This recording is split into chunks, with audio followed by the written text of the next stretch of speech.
existir. En consecuencia, la condición protagónica de nuestro programa hoy le corresponde a la dramática interrelación que existe entre la salud, los ciudadanos y el Estado en Venezuela. La caída de la inversión social ha generado un deterioro significativo de los indicadores de salud y de la infraestructura dentro del sistema. La tasa de mortalidad materna se encuentra en los niveles de 1960. La desnutrición crónica ha aumentado sustancialmente. Los casos de malaria se han multiplicado, pero hacia el infinito. Esto es una exageración, pero quiero poner en evidencia algo que no debería ser. Por otro lado, los hospitales públicos carecen de insumos y de infraestructura adecuada. Y a la vez a la población se le dificulta el acceso a medicamentos básicos, lo cual se hace más grave no solo por la escasez, sino por el nivel de ingreso que tiene el venezolano, que más del 70% está en un estado de pobreza, pero de verdad profunda. Por otro lado, vale la pena que hagamos una referencia rapidísima a la evolución histórica de la salud en Venezuela. Durante el siglo XIX y la primera mitad del siglo XX, Venezuela tuvo un sistema de salud bastante atrasado propio del subdesarrollo agudo.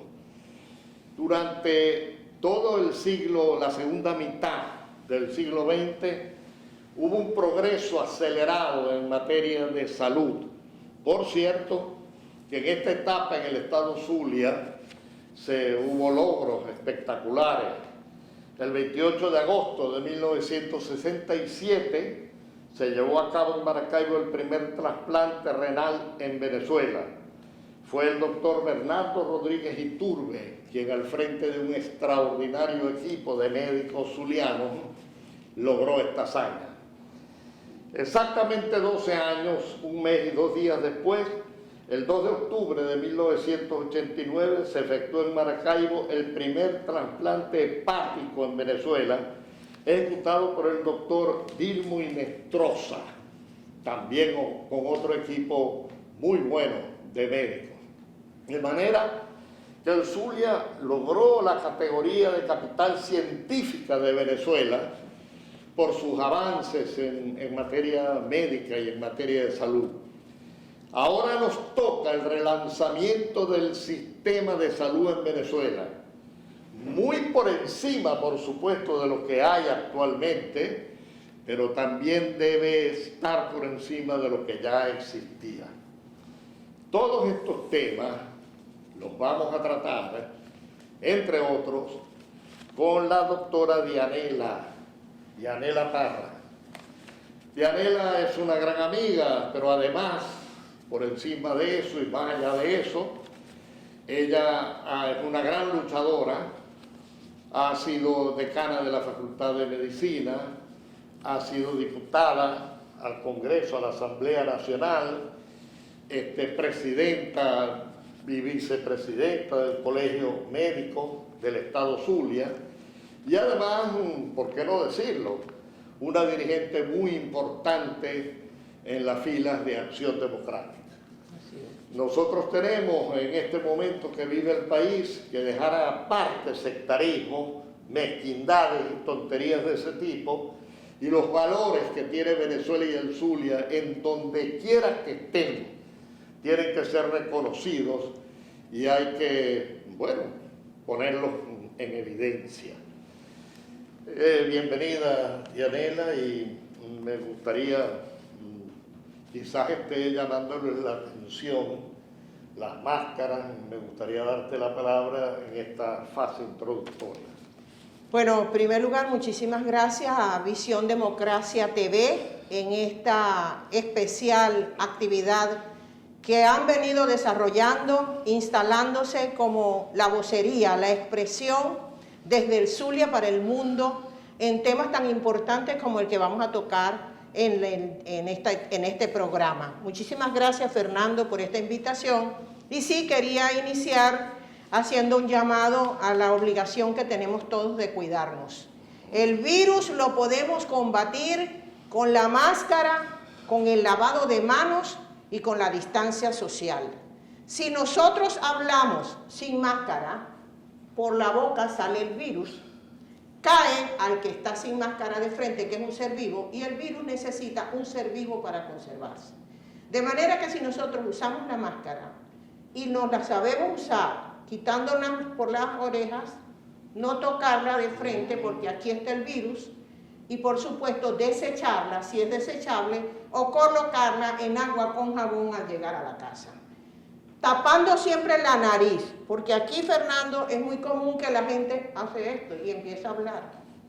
El virus sale por la boca y penetra por la nariz. Mira, estoy aprendiendo cosas nuevas. Yo creía que con el calor, poniéndola en el sol nomás ya bastaba. Bueno, estos que son desechables, se les dice que a altas temperaturas, a las 6 horas, debe eliminarse el virus, indudablemente que sí. Pero siempre guardando que nunca la vayas a utilizar tocando la parte delantera de la máscara.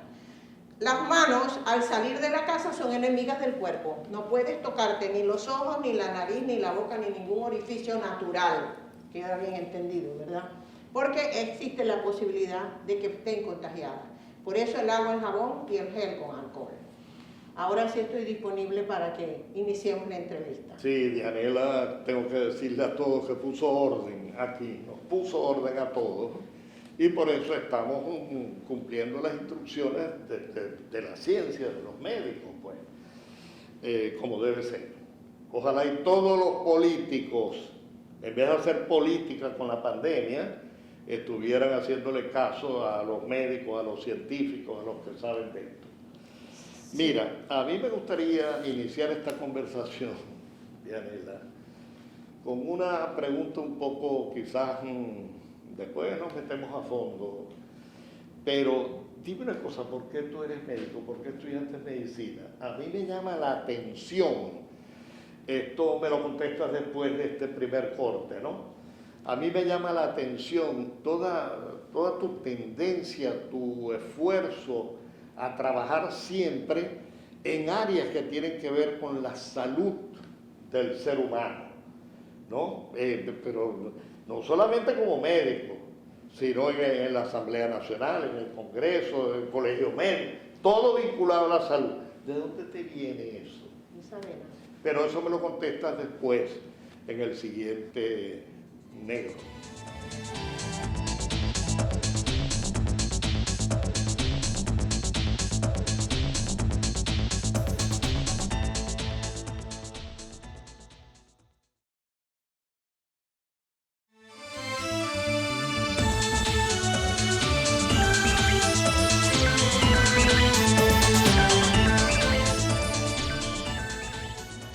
Bueno, habíamos quedado en que yo te hacía una pregunta de inicio, porque tengo curiosidad. Y yo creo que a la gente le interesa también saber por qué Dianela Parra siempre ha estado vinculada, que es una mujer luchadora, a temas que tienen que ver con la salud, actividades, incluso cuando he estado en el área política.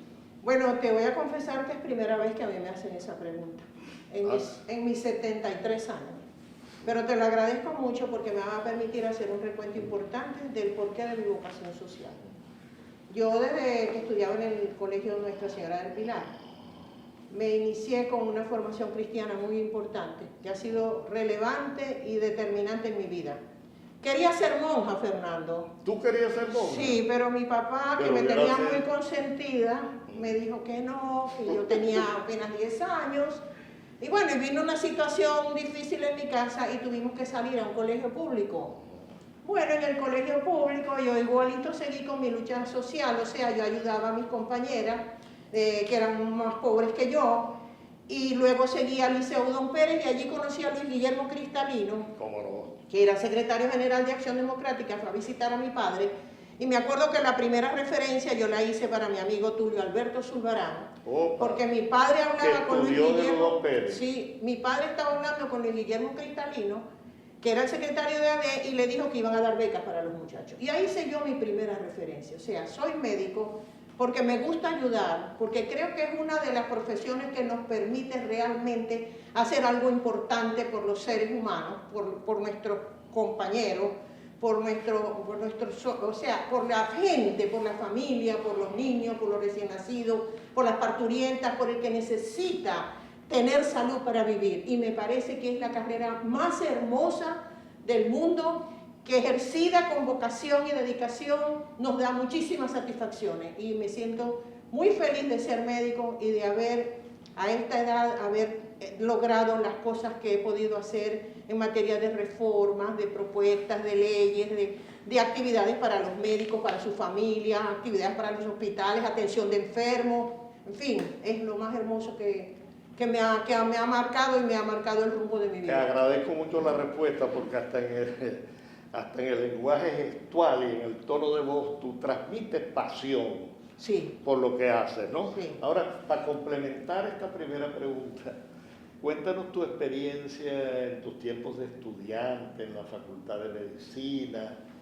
Bueno, mira, cuando yo estaba en el Udón Pérez, ¿verdad?, que fue donde hice la referencia de mi primera ayuda, que logramos una beca para Tulio, que fue un brillante excelente de 20 puntos, fue summa cum laude en la universidad, y hoy en día es un extraordinario cardiólogo, que fue el fundador del instituto que tenemos allí en la avenida Fuerza Armada.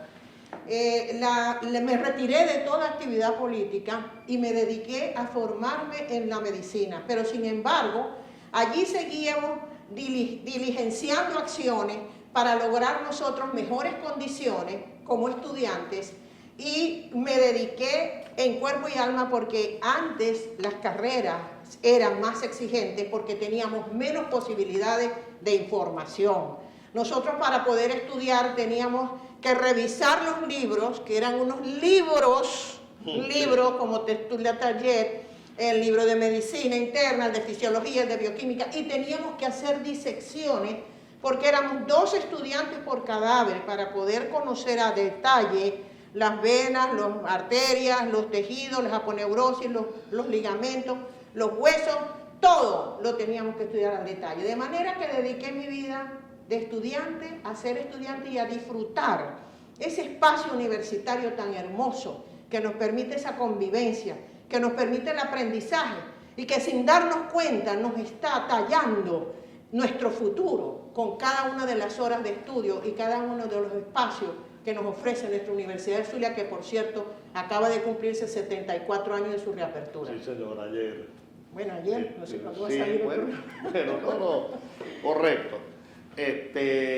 No importa. En esto de los programas diferidos, pues también he aprendido con la vida, sí, de que no debemos nombrar tiempo. Ni ayer, ni anoche, ni... Es verdad, pero yo me he dado cuenta viendo programas en CNN, de Camilo, de Fernando del Rincón, que ya empiezan a no pararle mucho a eso, ¿sabes? Sí, bueno, aunque sería mejor seguir la costumbre. Sí, porque entonces puedes presentar el programa. Mira, con lo que me acabas de decir, yo ahora entiendo mejor, y creo que todos los que nos están viendo y escuchando también, cómo el porqué de cómo ha sido tu enlace entre la medicina y la política.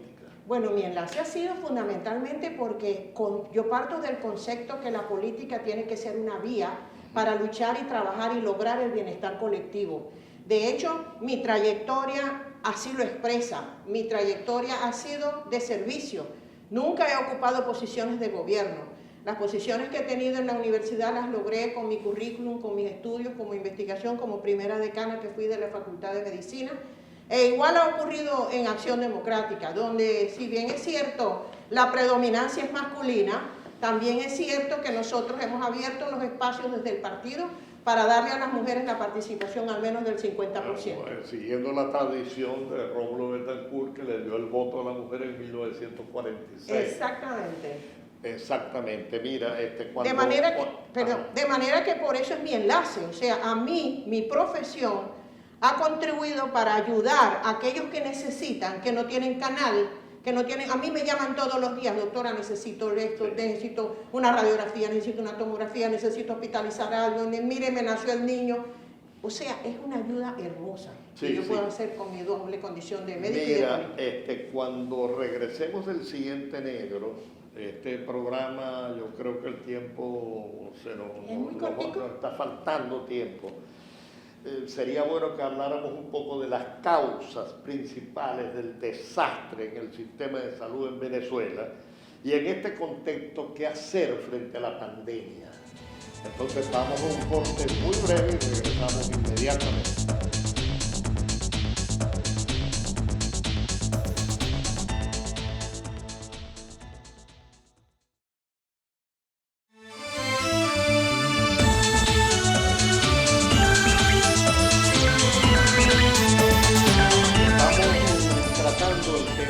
Fundamentalmente de la salud, y lo estamos haciendo con Dianela Parra, que es una mujer, médico, luchadora, exdecana, exparlamentaria y actualmente presidenta del Colegio Médico del Estado Zulia.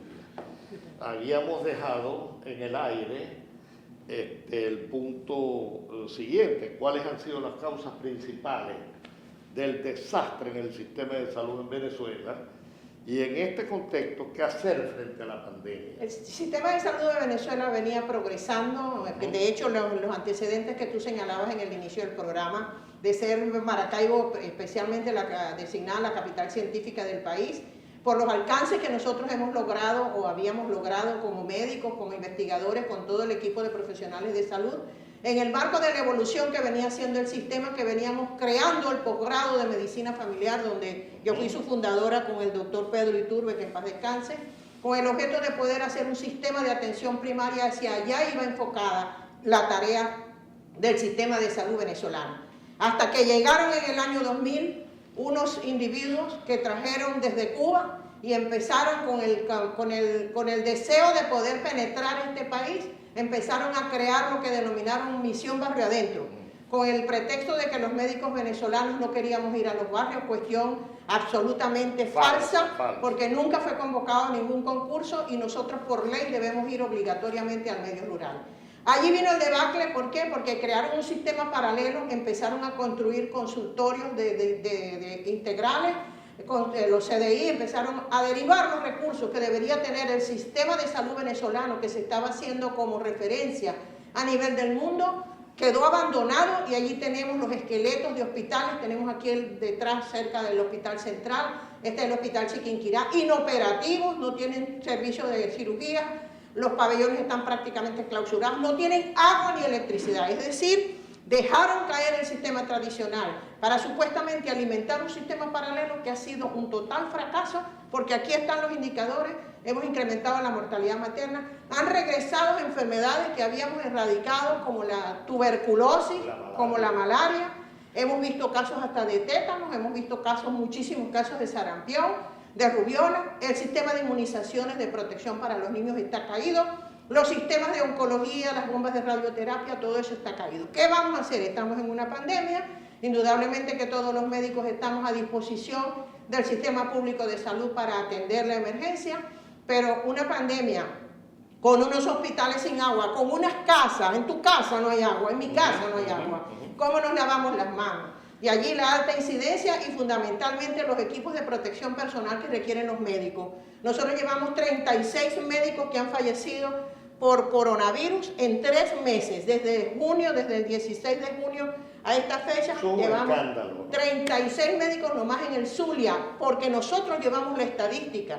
Pero si tú ves la estadística que presenta el gobierno a nivel nacional, esa estadística está, hay un subregistro, porque lamentablemente el sistema que nos gobierna, ellos solamente toman en cuenta los que tengan la prueba del PCR positivo, y aquí no hay manera de hacer PCR en ninguna parte, sino solamente las muestras que sean llevadas a Caracas.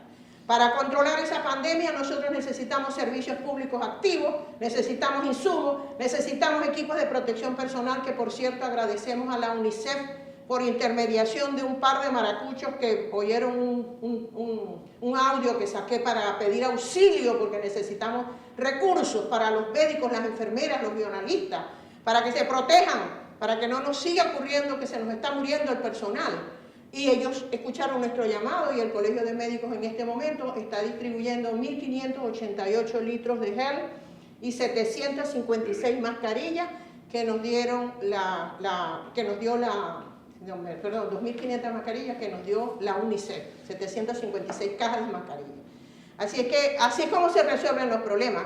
Necesitamos un cambio, ¿verdad? Un gobierno de transición que efectivamente se apersone para diligenciar las acciones que pongan en acción los sistemas de servicios públicos como son el agua, la luz, la garantía de medicamentos y la garantía de protección personal. Y eso lo lograremos, no con esto, porque ya hemos demostrado que con esto a ellos no les duele, y es mentira que les duele el pueblo. No, en absoluto.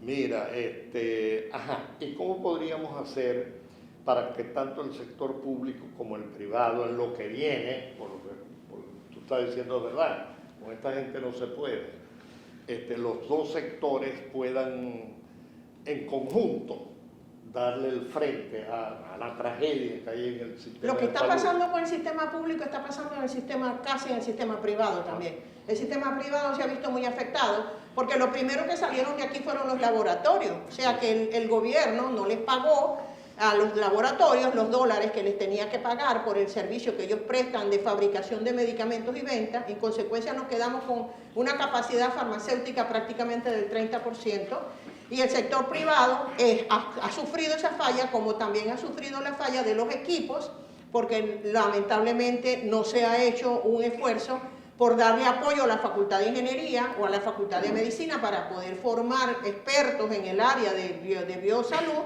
Y yo creo que una conjunción importante sería la definición de un plan, porque es que ni siquiera tenemos ley de salud, Fernando. Desde el año 98 que se sancionó la ley de Caldera, en el gobierno de Caldera, aquí no hay ley de salud.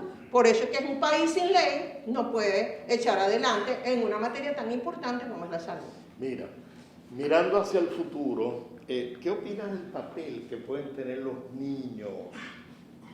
Fíjate bien, los niños, vía educación escolar, en un profundo cambio cultural en los sectores más deprimidos de la sociedad.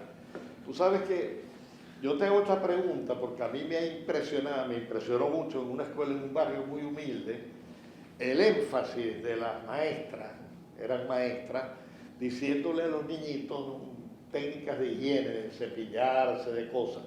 Y yo les pregunté por qué hacían tanto énfasis, y me dijeron que ellos llegan a su casa y le dicen al papá, cepíllate los dientes, lávate las manos. Entonces el papel de los niños en un profundo cambio cultural.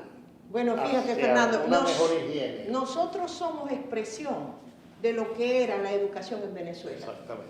Tú vienes de un padre trabajador, que por cierto fue el que le dio el placer a mi madre, que fue la primera telegrafista del estado Zulia, para que tú sepas lo que es la historia. Papá fue fundador del telegrafista. Bueno, mi madre fue la primera telegrafista y no le querían dar el cargo porque era mujer, y él dijo, ¿cómo que no? Usted ganó su concurso y usted... No sabes la gratificación que sí, te da eso. Que me da eso, sí, chico, porque papá era llanero de Camaguán. No, mi madre... Empezó repartiendo telegramas de 9 años y con 11 hermanos. Bueno, nosotras todas somos telegrafistas. Y después llegó a jefe de todos los comediangaristas. Bueno, fíjate que el viejo Prieto no se equivocaba. Sí. Él decía que el futuro del país estaba en las manos de los hijos, o sea, en nosotros. Sí, sí. Y ahora yo veo ayer, en estos días que fuimos a la universidad, al aniversario, veo esa juventud pujante.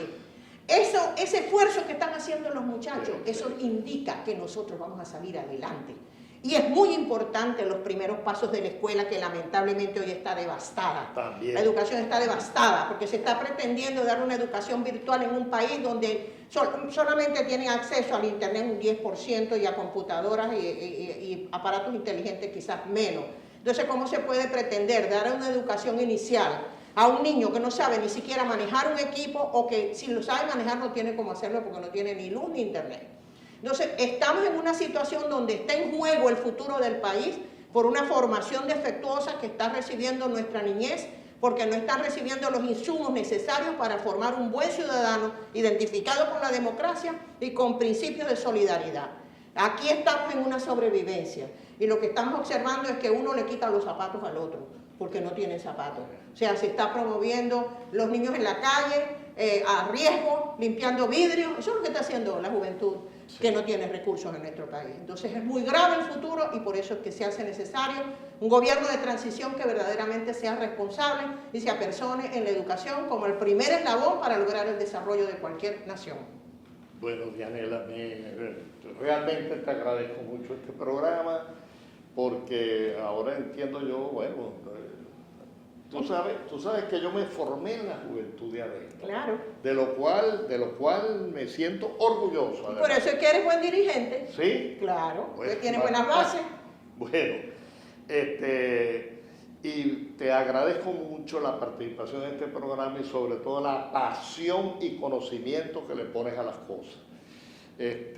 Lamentablemente se nos fue el tiempo.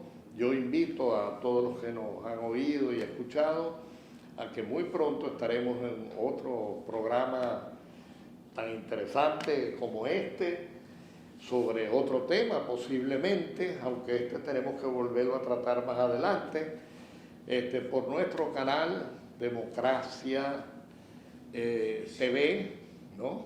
Visión Democracia TV, y bueno. Y ya saben, a cuidarse, las manos enemigas del cuerpo, mascarilla, distancia social, lavado de manos y sal lo menos posible, a salir lo menos posible. Cuando lleguen a su casa hacen las gargaritas con agua tibia, con sal o con un enjuague bucal que tenga alcohol. Ella cumplió las instrucciones de la doctora. Sí, claro. ¿Ok? Adelante. Muchísimas gracias, Fernando.